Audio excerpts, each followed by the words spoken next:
It's finally arrived. The Bloom in Heaven EP from Silent Planet and Invent Animate working together on this thing. I've already heard Return to One, which I very much enjoyed. The single they released earlier. I've not yet heard All the Light Is Gone and Armageddon Eyes. Now, I've been sent this thing early so that I can talk to Marcus Vick on the Metal Roundup very soon, along with Metal Burb and Drew Fortune. So you won't see a YouTube visualizer if they end up doing those for these songs. That is why. Right. I'm very much looking forward to checking this out. And before I hit play, if you've seen previous videos of mine, you might very well assume that you're subscribed to this channel. If you check underneath this video and the button says subscribe, it means you're not subscribed. Please do click that button if you want more content like this in future. And go! I've heard this song, it still jump scared me.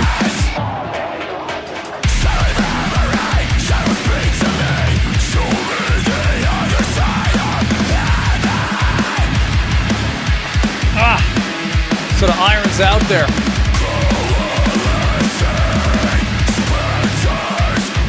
Pretty full throttle.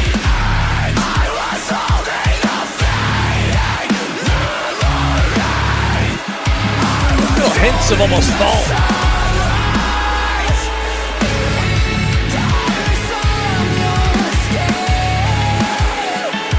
Seamlessly between the vocals.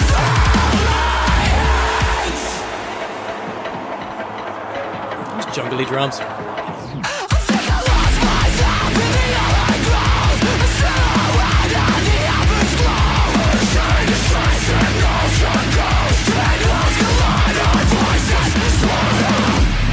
It's fucking such great drumming in this.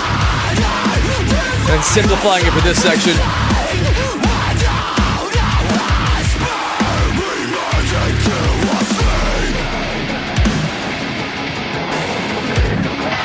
Little hints of guitar bends.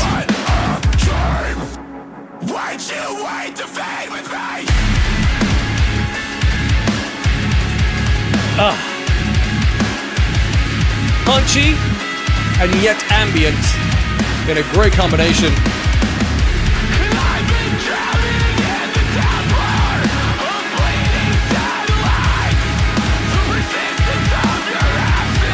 Those long individual guitar notes.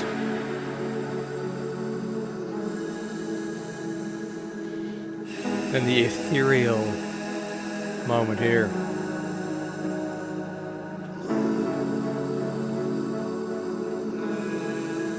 So much reverb. Multiple vocal tracks, I think. Really plays with the delivery here.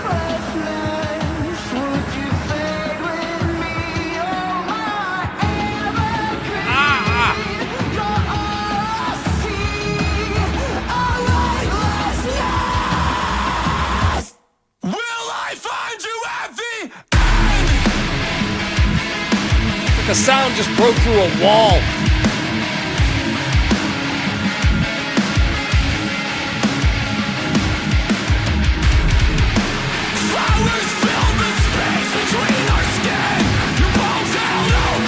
Poetic as ever with his lyrics.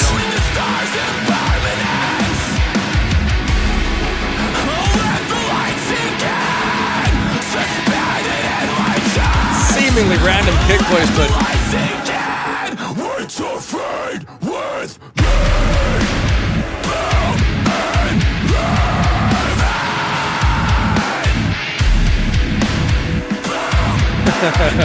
Tasty little snare hit there.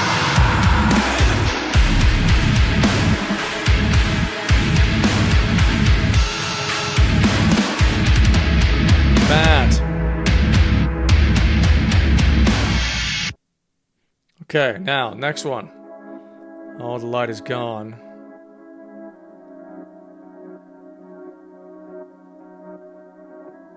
Get that sort of pulsing volume. Something side change, perhaps. All the things I should have done, all the ghosts I can't outrun, fall upon me one by one.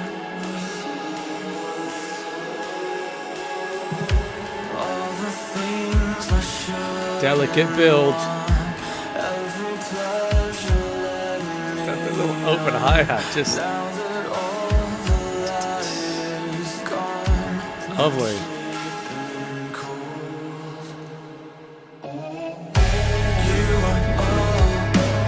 Vessel.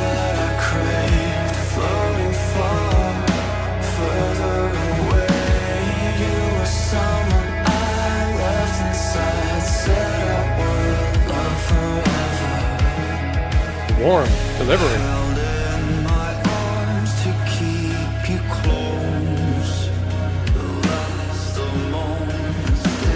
Change the time signature feel here.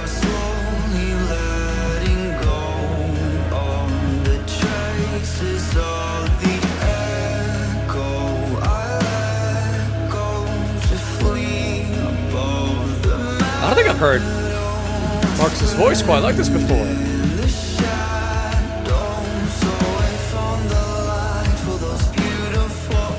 Almost normal.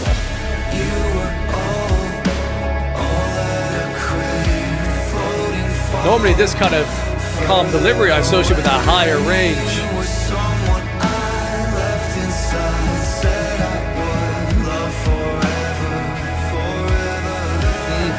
Again, lovely simple touches.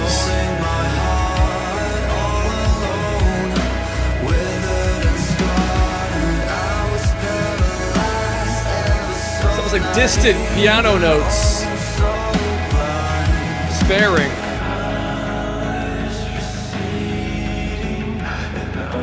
Change the feel again.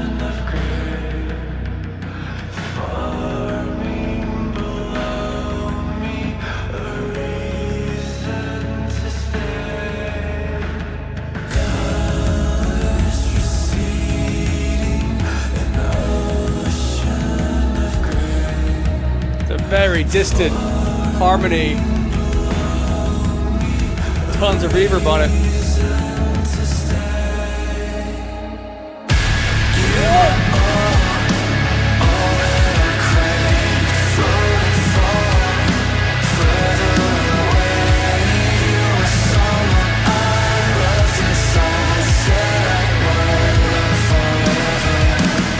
Some depth to that guitar.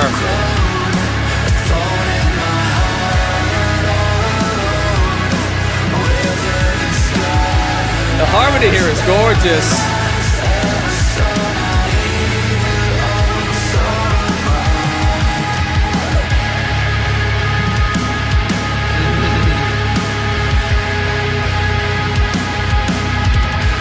Oh.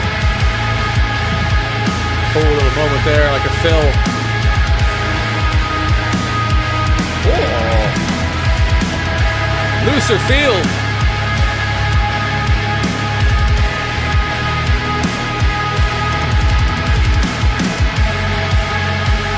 Having some fun on that kit.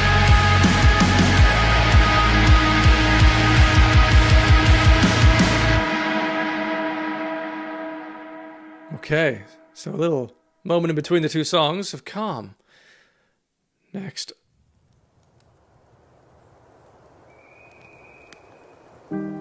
Crackling fire?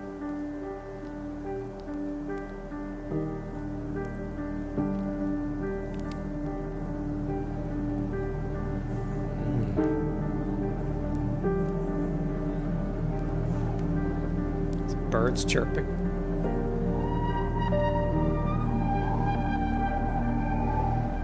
Eerie. What? Give me some warning.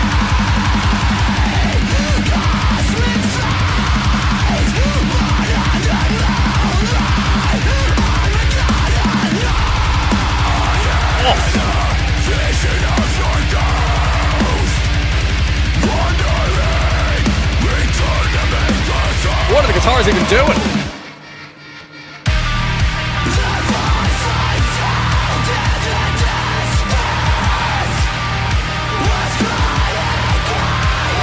Snare hit is rare.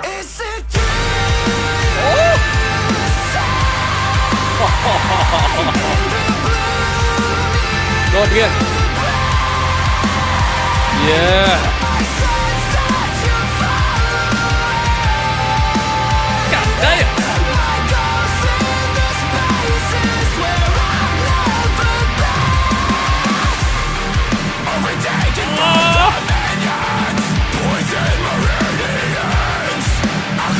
Those guitars are making this section everything it is. Oh. Wow.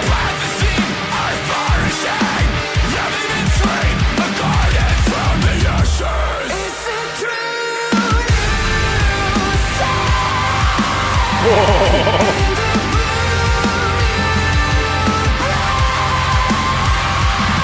That's crazy. A distorted edge and bending it up.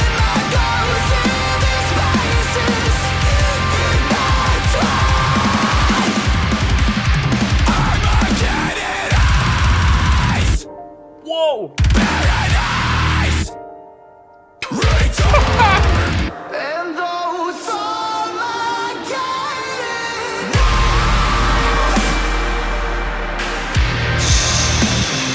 Jesus.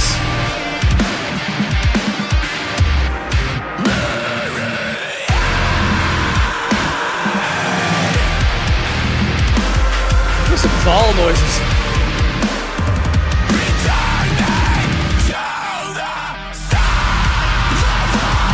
Wow, it's a huge sound.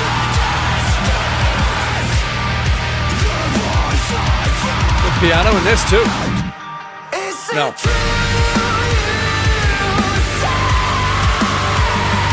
What are those notes?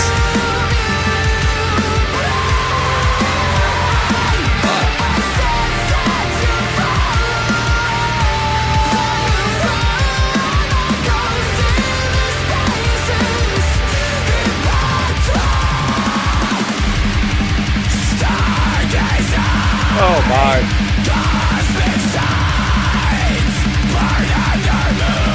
We're really on the edge. The kicks. Good Lord.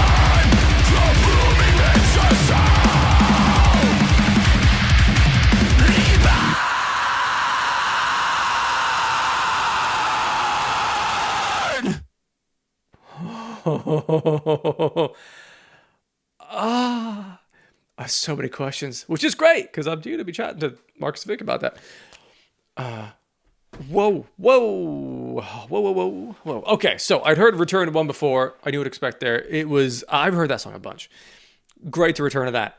It is full throttle. It has a lovely moment in halfway through. You kind of get a bit of calm and ambience to collect your thoughts with ethereal vocal delivery from Marcus Vick there. It's such a great balance and seamlessness between Garrett and Marcus. Their vocals, their scream vocals, they're not so wildly dissimilar that it sounds like it's a very cohesive sort of band. This could be a band that exists. There's a lovely bridge between the two of them.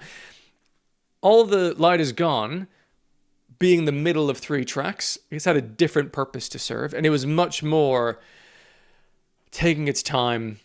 It didn't really get to a full band moment until the last, fifth of it, I want to say.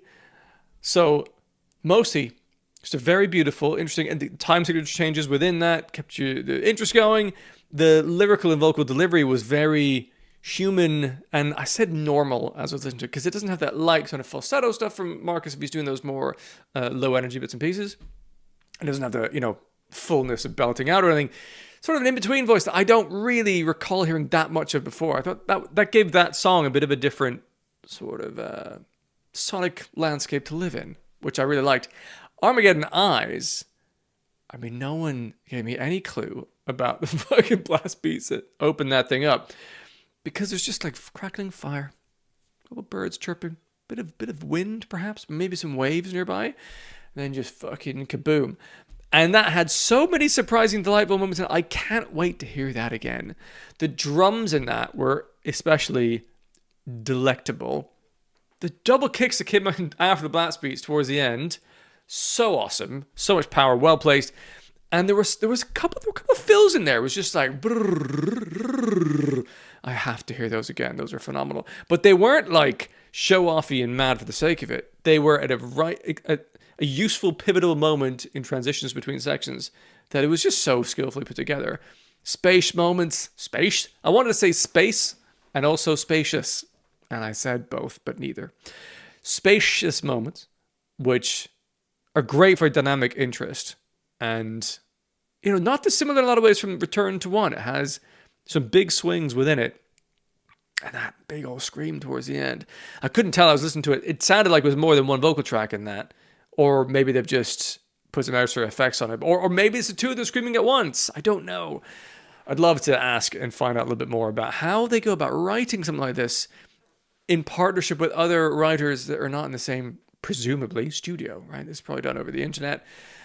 That's, the drum composition. Are both drummers working on that? Or does one take the lead on one song, one another one? I don't know how you begin to do this. What is remarkable, though, is this sounds like a complete band. This sounds like a unit of people writing although there's big dynamic swings, the songs themselves don't seem random.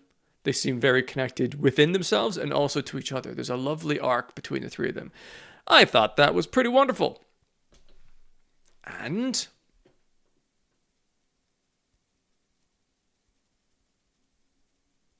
I mean, delicious, certainly.